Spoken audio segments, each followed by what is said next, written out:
right there. I would have lost it all, but now I see you were there for me, and I can sing, right? Never would have made it, yeah. Right here. Never would have made it. Again, right here. Welcome back, folks, to the channel. Today we are looking at the sharp 11 chord, the dominant 7, sharp 11. Going to give you all the little secrets, ins and out of how you can use this chord effectively across multiple styles of song. All right, so if you have not hit that subscribe button yet and you've been following the channel for a while, please do hit the subscribe button, the notification bell. Little things like that really does help the channel to grow so I can continue to provide content like this. All right, so stay tuned. We're going to dive into that in just a minute. Welcome back. All right, now let's talk about the sharp 11 chord. We're going to be working out of the key of C major for this example, right? So if we take the left hand and we build a C major triad, and then we're going to add the minor 7 or the flat 7, so the B flat, because the B natural would be the major 7, we're adding that minor 7, flat 7. Now we have a dominant 7th chord, right? C7. Now if we go up, when we start to add extensions, we have the 9. Now we have a dominant 9, C9. And if we count up from 9, the 10th, the 11th, right? And then we raise that a half step, we get a sharp 11. Dominant 7, sharp 11. So that's the sharp 11 chord. That's how you build it. Again, you take any major chord. Let's go to the key of G. You add the minor 7 or the flat 7. Then we add a 9. And then we find the 10, the 11. You can also think of it as the 4th, right, from the root. And we just raise it a half step. And we have a sharp 11 chord. Now let's go back to the key of C. Now, the way I like to think about the sharp 11, or the way I like to play it, is in conjunction with the 13th. So we have the 9th, we have the sharp 11, and we have the A, which represent the 13th. And so now we have a 13th sharp 11th. Let's think about, look at it an easier way to get there.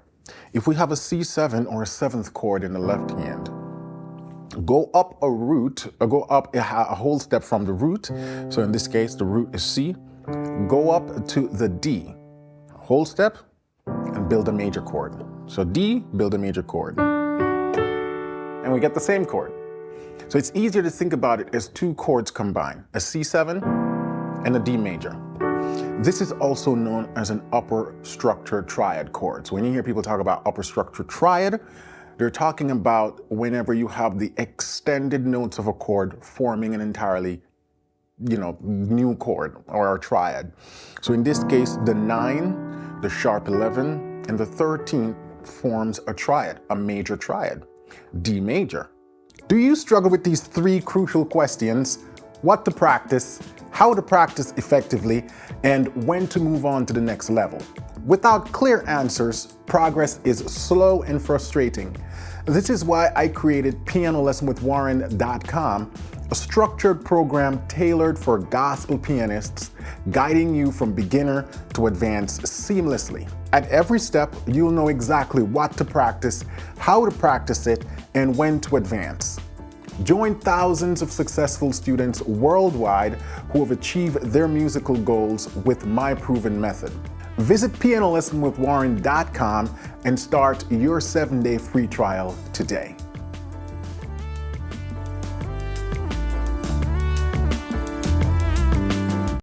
And that's how I typically play it, or that's how I think about it, as just playing a major chord on top of the chord I have in my left hand. So let's jump around to a few keys and test that theory. So we take a G7, go up a root, go up a whole step, I keep saying root, go up a whole step from the root and build a major triad, and we get it, right? G is 13th, sharp 11, or G sharp 11, 13. If we go to B flat, do the same thing, build a dominant 7 chord. We go up a whole step from the root, so we're going to play a C major, and we get the sharp 11. And so when I think about it this way, it's a lot easier for me to just quickly play a sharp 11 when I need to. Let's go to F sharp and go up a whole step from the root, play a G sharp major, and you get the sharp 11 chord. And that's all you need to know about the sharp 11. Now, the sharp 11 chord, the scale that you'd associate with that is the Lydian, right? So we take C Lydian,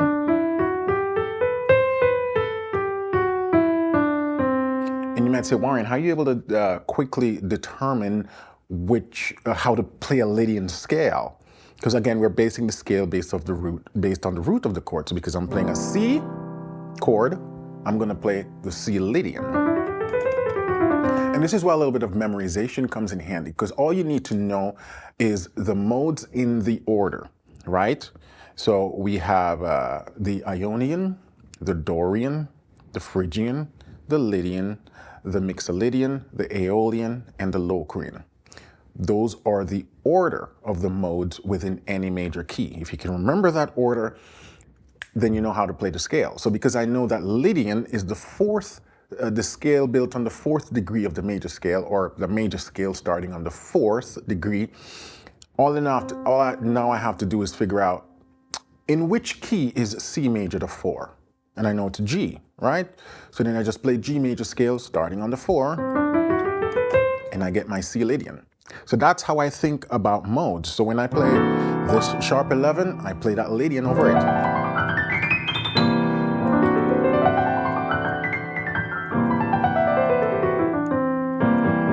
Right? Let's do another one for testing purposes. We go to G this time, then in G sharp 11, G7 or G13 to sharp 11. So we would play G Lydian over this chord. So now we have to ask ourselves, in which major scale is G major the 4? And we know it is D major. 1, 2, 3, 4. So then when I play my G7 sharp 11, I can just play D major starting on G. And I get my G Lydian. So now you know how to build a sharp 11 chord, and you know what scales associated with it when you want to do a run or an improvised line. Let's look at it in terms of context now. How do I use this? Because it's a dominant 7 chord at its core, we're going to be using this wherever we use a dominant 7 chord. So let's take a song like Never Would Have Made It, right? Never would have made it. Never would have made it without you. Right there. I would have lost it all.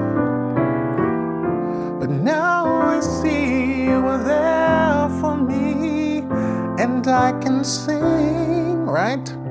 Never would have made it, yeah. Right here. Never would have made it, again right here, without you. I would have lost it all. Now I see you were there for me. I'm stronger, I'm wiser, I'm better. Right there. So much better. Again. When I look back over what you brought me through, I realize you're the one I hold on to. Never would have made it. Again, never would have made it without you. So you see, every time I hit a dominant 7 chord, I can play that sharp 11. So in this case, never would have made it. We're doing the 1, 7, I'm just playing it as a sharp 9 chord. 3, 6, 2, 5, 1 to 4. That's a standard progression for Never Would Have Made It. So whenever I'm hitting those dominant 7 chords, I'm turning them into a sharp 11 chord. So, right? So before I go to the D7, I do. So again, D. I'm voicing it without the 5th in that left hand, root, 3rd, 7, and then you go up a whole step and you build a major chord. Now here's another trick. I like to approach that major 7, the upper structure portion of the chord, the upper structure triad, via chromatic. And this is very standard in gospel, so this is not like something I created, right? So when we play that, we just take the upper portion and I'm just running it up a half step. So that's what you're hearing. So from here, and then I'm doing a same thing again here. Woo. So when I'm pretty sure you've heard that sound before. That's what they're doing. So now you don't always have to play the chord that way. You can invert the chord. That's another way you'll hear it. So instead of playing that root position triad there, the upper structure, you can play it as a second inversion as well. And you can do the same chromatic slide. So, right? So you go. Never would have made it. And so it depends on the voicing that you want. I like this one, right? Or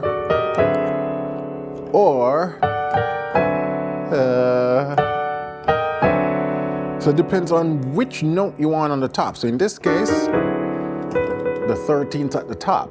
When I invert the chord, now the 9th at the top. And if I invert it again, now the sharp 11 is at the top. So it depends on the type of voicing you want.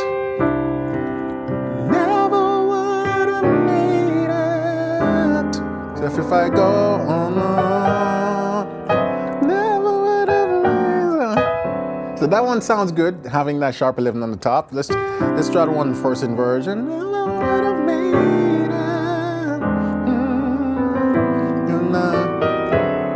it. That one sounds good too. And then we have this one, same concept. We can invert the chord, you know, or. So it's just inverting that major portion of the triad and shifting it. So that's where you can use those sharp 11 chords. And again, you're going to hear them all the time in gospel music. Let's try another one, like say, give thanks. Give thanks with a grateful heart. Give thanks to the Holy One. You can do it here. Give thanks, for He is given Jesus Christ, His Son. Give thanks with a grateful heart. Right there. Give thanks to the Holy One, right there. Give thanks, for He is given Jesus Christ, His Son. And now the weak say, I am strong, for I am rich for what the Lord has done for us, and I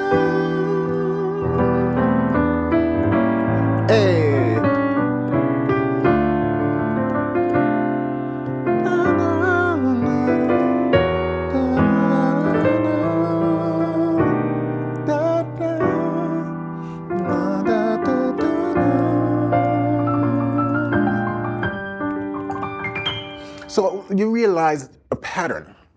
I'm using the sharp 11 concept predominantly as a passing chord. So anywhere I would be doing a 2-5-1 or a secondary dominant passing or a tritone sub, those are the chords I'm turning into sharp 11. I'm not using a regular 5 as a sharp 11. Now you could use a regular 5 in like gospel turnarounds when you're doing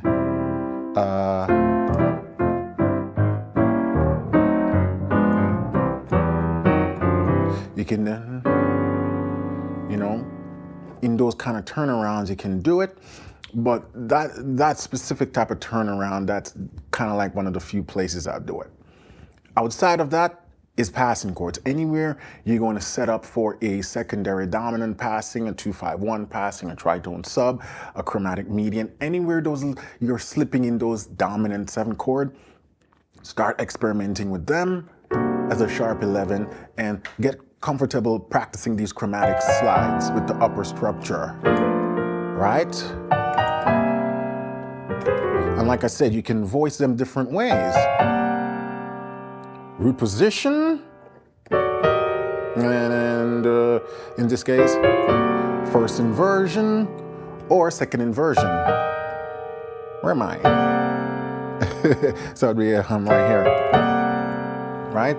So you get comfortable seeing them in whatever way they present themselves. All right, guys, so those are some secrets to the sharp 11 chords, how you can use them across multiple styles and various chords and progression. And it's not a very hard concept to begin to implement right away.